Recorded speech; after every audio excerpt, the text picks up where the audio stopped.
Hi everybody. Well, continuing with the video series, I'm ready to answer another question that was posted by Amy, and I'm sure a lot of people can identify with Amy's situation. Amy says, hi Amy. Amy says, I've lived my entire life in survival mode. That's a big statement, Amy. First of all, I just want to say that's a really big statement. Being a single mom for 21 years, battling and beating Hodgkin's disease, I've worked in jobs I enjoy but not my true passion. I know I'm on this earth to be an inspiration to others. I just can't determine what or how I'm supposed to do that. And when I think I know, doubt and fear set in to confuse me. Procrastination overcomes determination, and finances hold me down through fear of risk. How do I determine who or what I'm truly meant to do, and how do I move life? I love this last line. How do I move life to the side to experience what might be my dream? Now, this question sounds a little bit like the question I had from Ron that I posted a video about. But there's something else in there that's really important, and that's why I wanted to address this, because I think it's common for a lot of us. First of all, Amy, you're saying, how can I be an inspiration to people? I've lived my entire life in survival mode. You were a single mom, raising a child or children on your own, battling and beating Hodgkin's disease. The first thing I wanted to say to you is, what if you already are an inspiration and you don't realize it? I can't imagine that you have been able to overcome some of these challenges, to deal effectively with these challenges, and not be an inspiration to someone in your life. We're all an inspiration in one way or another, just that usually we don't even see it because we're too busy trying to get through life. So it sounds like this first phase of your life, or this first half of your life, I don't know how old you are, but this first stage of your life was about survival.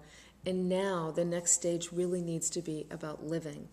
I just came back from teaching a weekend workshop called Speak, Write, and Promote, Becoming a Mover and Shaker. And there was a woman who spoke at this event who was from Romania. And she talked about being a survivor. And everybody applauded her. They were so happy of her surviving a communist country and coming to this country and really changing her life. People were just really happy for her, and understandably so. But she also surprised the audience when she said, surviving isn't enough. I needed to learn how to live. And sometimes, Amy, we define ourselves by our life experience. For example, I'll never forget the day my coach said to me years ago, Cheryl, you are an amazing problem solver. And I felt good. I felt kind of proud when he said that. I said, well, thank you very much, because, I thought I am an excellent problem solver. And he said to me, you're going to keep creating problems to solve for the rest of your life until you find something better to do. I was quite taken aback by that statement, and I really got what he meant. So you've mastered the art of survival. The exciting thing about this next phase of your life is to master the art of living. And the way that you do that is you start to simply, wake up in the morning thanking life for supporting you, thanking your bed, as Louise Hay has taught me, thank your bed. Snuggle into your bed and thank your bed for a great night's sleep. And then affirm that life loves you and that you are now committed to learning how to live rather than just survive. And I want you to just design several affirmations that you can say to yourself throughout the day. I love being alive. I love being fully alive. My survival skills have prepared me for the beautiful next stage of my life, which is about fully living. So create some affirmations that you can say to yourself all day long.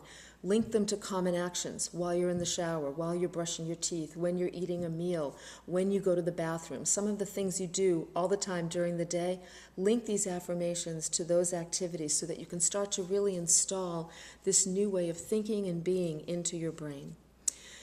And start taking some risks in terms of living. Instead of fixing something, surviving something, think about how can I move my energy out into the world and take a risk to experience joy, to experience inspiration, peace, excitement.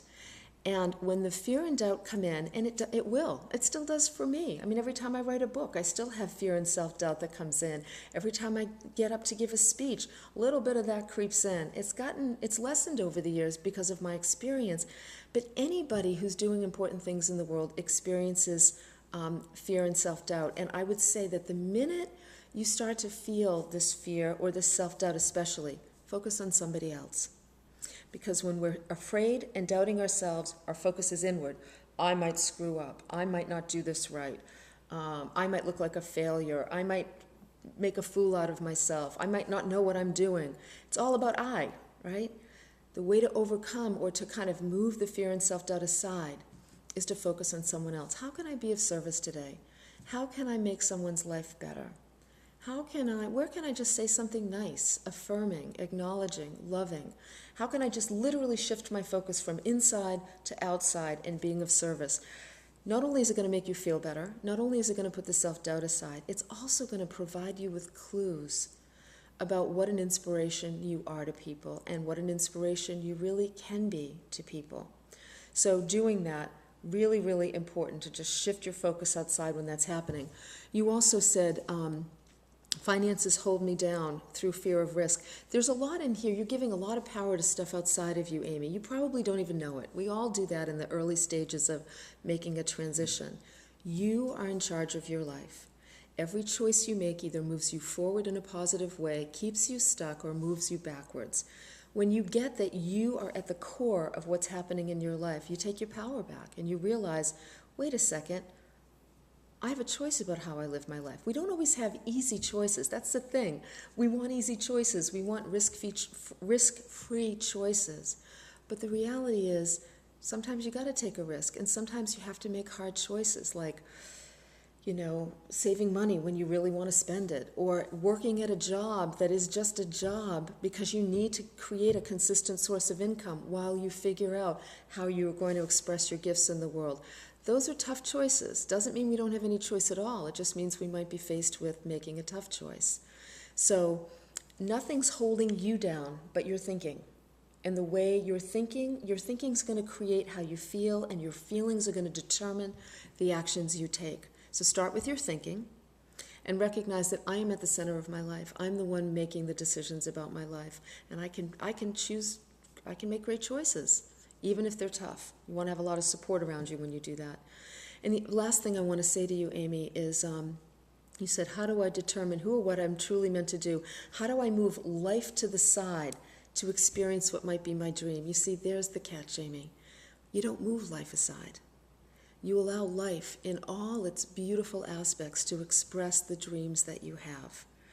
When we feel like life is getting in our way, it usually means there's some things we need to take responsibility for, some truths we need to face, some actions we need to take that we might rather avoid. But when we do that, we integrate ourselves into our life, and our dreams start to be reflected in all that we do, not just our work, not just our business, but in our relationships with ourselves and others, in the way that we just move about the day. So don't move your life aside. Your life is too precious and too important. Just integrate some of the suggestions that I'm making to you and allow your life to start expressing itself more fully and more joyfully. Good luck, Amy. Thanks. Thanks for writing.